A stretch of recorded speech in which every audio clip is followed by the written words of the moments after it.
In this video, we're going to focus on some myofascial exercises to help with forearms, hands, fingers and thumbs.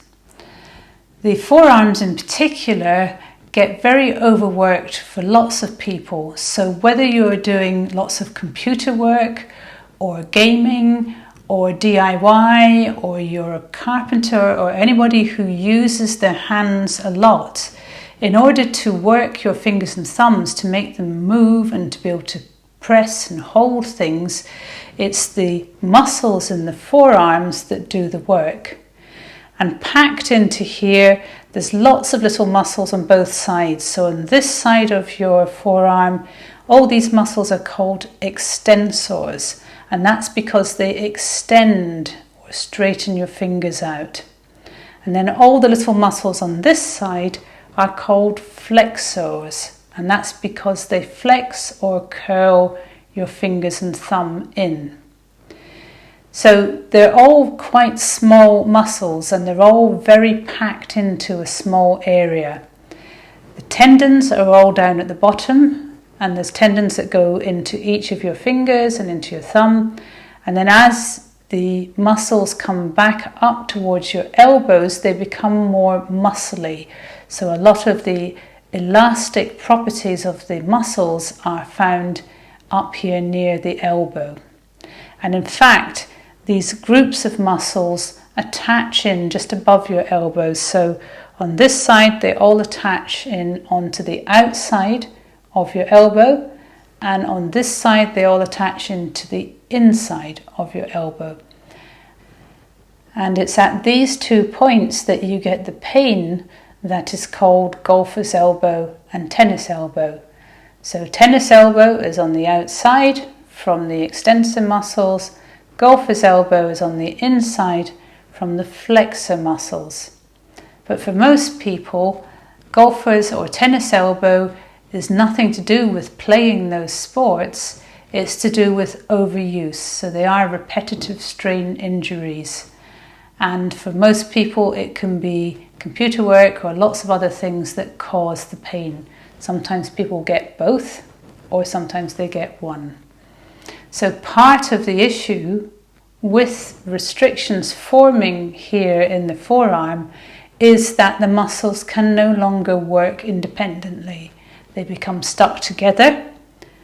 And so as they become stuck, because each of the muscles is wrapped in a fascial sheath of its own, they can no longer slide against each other, and the fascia around the muscles gets stuck into a big blob, either here or both. And sometimes when things get quite bad for people, their forearms start to feel really solid and almost woody and hard when you rub your fingers across them. And that's just an indication that the tissues have become tight and restricted because restrictions have formed in the fascia. So in these exercises, we're going to focus on this area, the forearms, the hands, the fingers and thumbs, to start to release some of the restrictions that can be causing symptoms. Very typically, people get RSI symptoms, which can be numbness, tingling, shooting pains. There can be a loss of grip strength. All of these things can happen because of restrictions in this area. And so we'll do some exercises now to help to release these restrictions. In this exercise, we're going to work on our forearms using either a myofascial ball or a trigger point ball. So I'm going to start with the myofascial ball. So to work with the myofascial ball, place it on a hard surface. So it could be a tabletop, a kitchen top, or any kind of work surface. And then just rest your forearm on the ball. So it's good to keep your wrist nice and relaxed when you do this, because if your wrist is tense, then all the soft tissues will also tense up. And what we're trying to do here is release the restrictions. So allow your forearm just to sink onto the ball and get a sense that the tissues are starting to release and soften.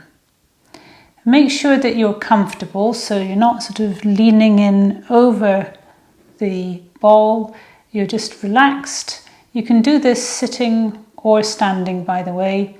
I'm doing it standing, but if it's more comfortable for you, you could do this sitting, for example, at your desk. So once you've got a sense of things starting to soften, you can very, very slowly and gradually start to roll your forearm over the ball. And as you do this, you might notice things that feel a bit tight or sore, so certain points that you go over. And if you do, you can just wait on these, and by waiting for a couple of minutes, this can help to release the restrictions and allow the tissues to let go. And you keep working up your forearm until you get to just below your elbow. And from here you can then start to roll back down again, very slowly, just waiting for a sense of finding painful areas, waiting on those and allowing them to start to release and let go. And you can come back all the way back to your wrist. And when you get to your wrist, you can wait on here as well. And just allowing things to loosen and let go. So you can be here working on your forearm for 5 to 10 minutes very easily. And once you've worked on this side, the underside of your forearm, you can turn your arm over. And so you can work on the top side of your forearm. Again, making sure that your wrist and your hand are nice and relaxed. Starting from somewhere near the wrist perhaps, you can again very slowly start to roll your forearm over the ball and waiting on any areas that feel tight and sore.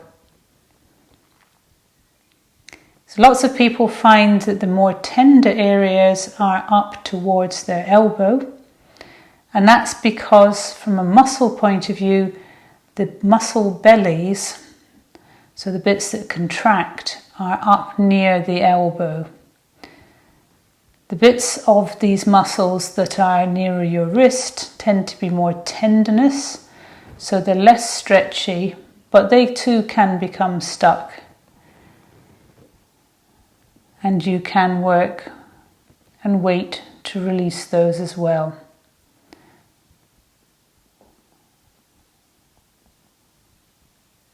And just making sure you go nice and slowly, so that if you get a little bit of a wobble in certain areas, that you can control this and you can still maintain the pressure of the ball on your forearm.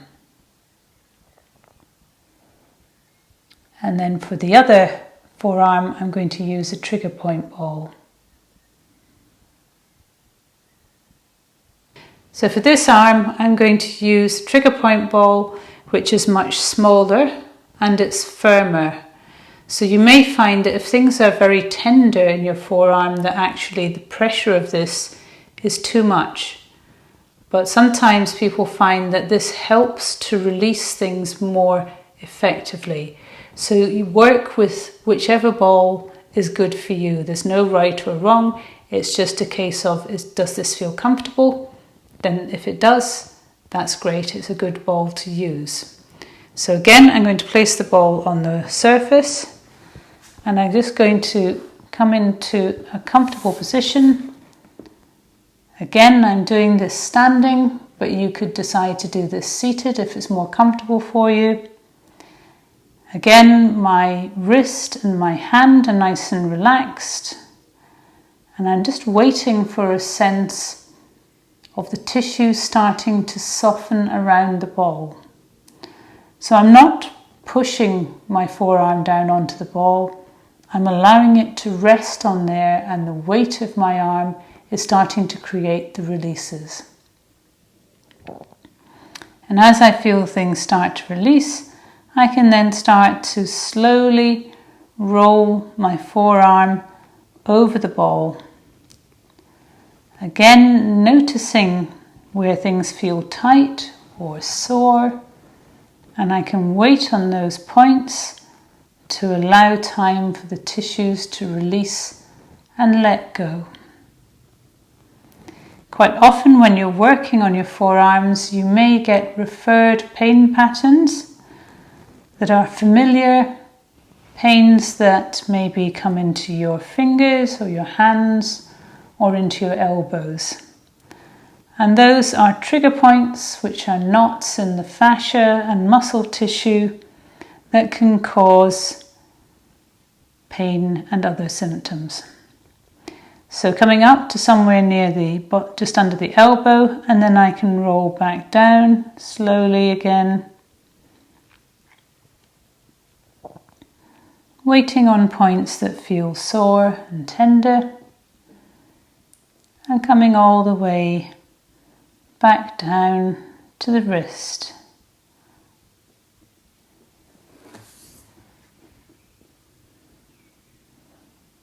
And maybe waiting on here, if this feels like a good area to release.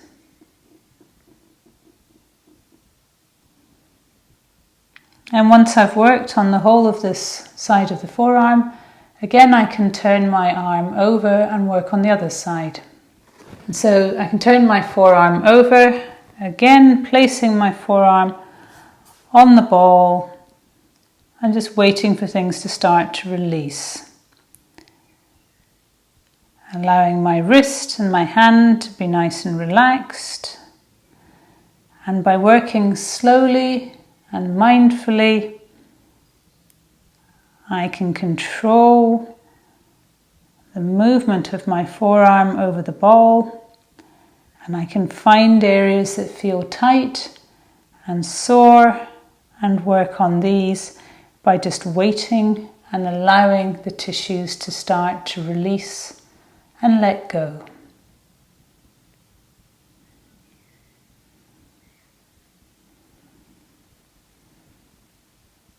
And again, you can work all the way up towards the elbow and stopping just below when you get there.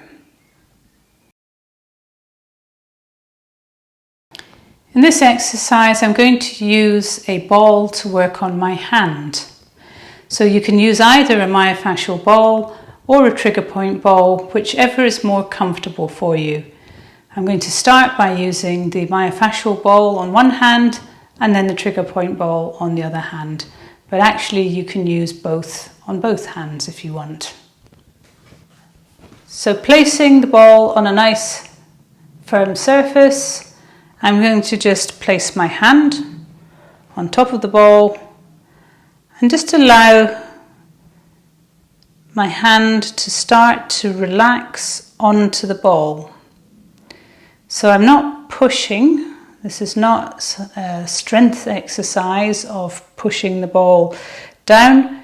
It's about allowing the whole of my arm to become heavy and relaxed. And so that starts off at my shoulder and my upper arm and down into my forearm and my hand. So by relaxing the whole of my arm, it's allowing the weight of my hand to just sink onto the ball. And once you feel like you've got the contact and some softening, you can slowly start to roll your hand over the ball. So rolling anywhere that feels comfortable for you. So it may be that you feel more inclined to roll with pressure coming into the base of your thumb, or maybe more coming up into the base of your fingers, or on the fingers themselves, or anywhere on the surface of your palm. The palms of the hands are thick layers of fascia. They're designed to be like that so we can grip things, we can pick things up. But sometimes the tissues become stuck and nodules can form, or thickenings in the tendons underneath the palmar fascia.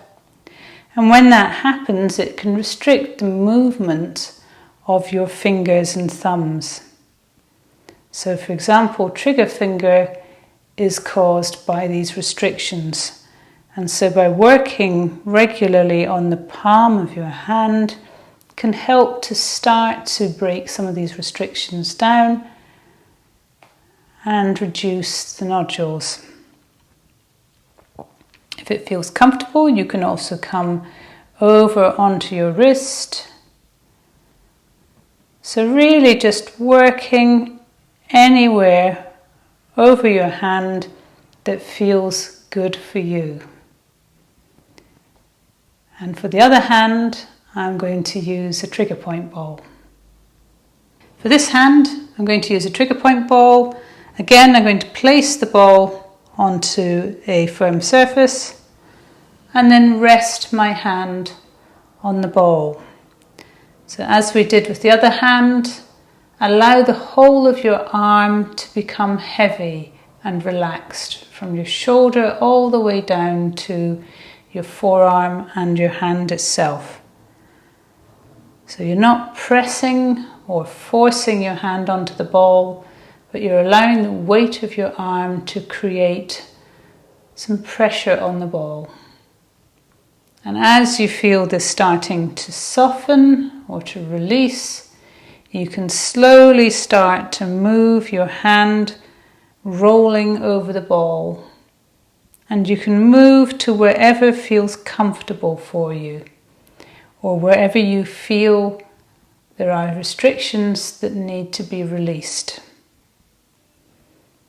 When you find an area that feels tight or sore, just wait on that and wait for a sense of it starting to release and let go. Quite often when people work on their hands, they start to feel sensations further upstream in their forearm or their elbow or even up into their shoulder and neck. And there's a very strong connection all the way from your neck down to your hand and your fingers. So helping to release here can sometimes help to release restrictions or tension in your neck and shoulders as well. So spending a few minutes each day working on your hands can really help to release restrictions and make your hands feel freer and your fingers and thumbs work more smoothly without a sense of restriction. It's a nice exercise to do when you're sitting at your desk, just to give your hands a break and just to help releasing some restrictions before they become problematic.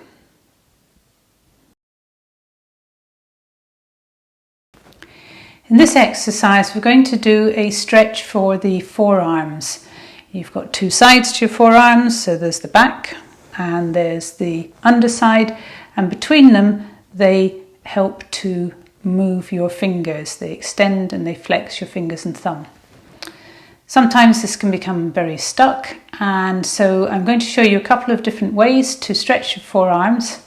The first way, I should put an RSI warning on this, because for some people who have RSI symptoms, this may feel too much or too intense, in which case we can do another version in a minute. But we'll start with this one, and for people that find that this feels okay, it's a really great way to stretch your forearms. So I'm going to start just by turning to my side. And you do this kneeling, this exercise. I'm just going to place palms of my hands flat on the floor. And then I'm going to come up onto my knees and just lean forwards. So as I do this, I'm starting to feel a stretch into the underside of my forearms. The important thing with this exercise is not to put all your body weight onto your hands, which will compress your wrists. It's more about leaning forwards to create the stretch, whilst supporting yourself with your knees, with your legs. As you're here, you're just waiting for a sense of things starting to release and let go. So you may find that you feel the stretch more in the palms of your hands, or into your wrists, or into your forearms, or even up into your elbows. So wherever you're feeling it, it's fine. That's your release pattern. And as long as you're here for at least a couple of minutes, then the tissues will be starting to release and let go. And then we can just sit back to come out of that stretch. Then to stretch the tops of the forearms, we're going to turn the hands the other way round. So the backs of your hands are on the floor, flat on the floor. And this time we're just going to sit back. So even just a slight sitting back will start to create a stretch into the tops of the forearms. Again, you're not leaning all your body weight on your hands. You're using your legs, your lower body to support yourself, and just really leaning back as if you're trying to sit back down onto your heels. And as you do this, you'll feel the stretch. You might feel it more in your wrist or in the forearms or up into your elbows. So it's a good stretch to do if you find that this is comfortable for you. For all the people that are going, oh no, there's no way I'm going to do that one, then we can look at a different version of this exercise which puts less pressure on your wrists and your hands. In this version of the forearm stretch, I'm going to use this stool for demonstration. However, if you think at home of using an armchair or a sofa that has armrests, then that's a really nice and easy way to do this stretch with very little effort. So imagining that the stool is an armrest, bring your arm forwards so that your wrist and your hand are hanging off the end and can be nice and relaxed. Then bringing your other hand and place it over the hand that you're going to stretch, and just gently press your hand back towards your wrist. And so this will start to create a stretch into the top of your forearm. And you can vary how much stretch you want just by applying more or less pressure. You may feel this more in your wrist, or you may feel it more in your forearm or in your hand. So wherever you're feeling it is fine. It's just a nice, relaxing stretch. And just as long as you're here for at least a couple of minutes, then the fascia will be starting to release and let go. And some of the restrictions that will have formed around all of the little muscles in your forearms will start to undo. And this allows all the little muscles to start to work independently again. So you can come out of this stretch and then you can turn over to work on the other side. So you're just turning your forearm over. Again, allowing your hand and your wrist to be relaxed. They're not going to drop down as much as on the other side, but that's fine. And then again, I'm going to bring my other hand, and this time I'm going to make sure that I've got my hand covering the fingers and the thumb. And this gives a nice stretch for the whole of the palm of your hand, for your fingers, your thumb, and into your wrist and up into the forearm itself. So keeping everything nice and relaxed, making sure that your shoulders and the rest of your body is relaxed. You're not using lots of pressure. All you want is enough pressure to feel a stretch starting. And as soon as you get any sense of resistance or of too much pain, then just wait there and wait for a sense of things starting to release, any pain sensations to start to ease and fade, and then just waiting as the tissues release further. So as they do release, you find that you can take this stretch a little bit deeper, but always staying within a comfortable range and just waiting for releases to start to happen. So this is really good for stretching out the carpal tunnel, which is in the wrist.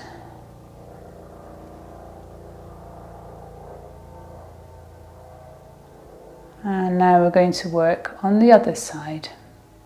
So we're doing exactly the same thing on the other side. You're bringing your arm forwards on the armrest and just allowing your wrist and your hand to drop off and be relaxed, and then using your other hand to create a stretch by pressing your hand back towards the wrist and just waiting for a sense of the tissue starting to release and let go.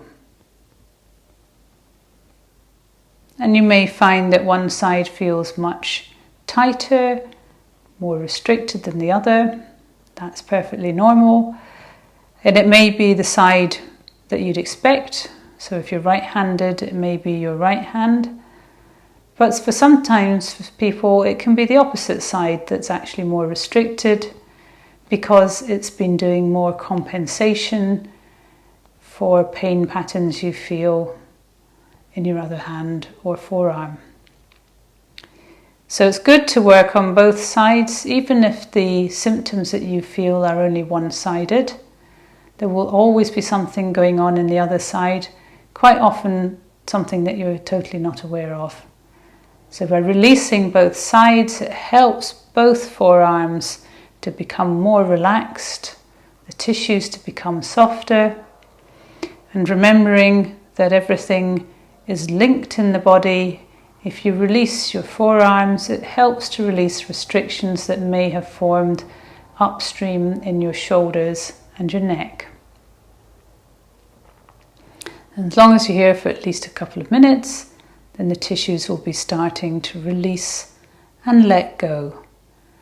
And then we can come out of this stretch and turn the arm over to work on the other side. So again, just let your hand and your wrist be nice and relaxed.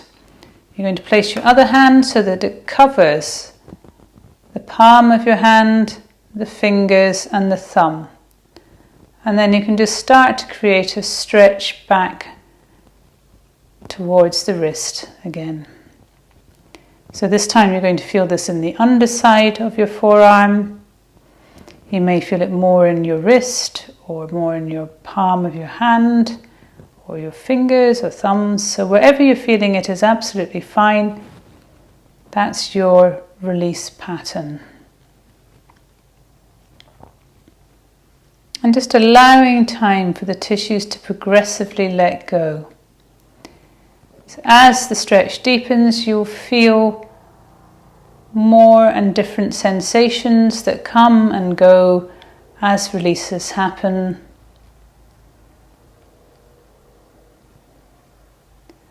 And you may find that you can take your hand into progressively deeper stretch as the tissues are letting go.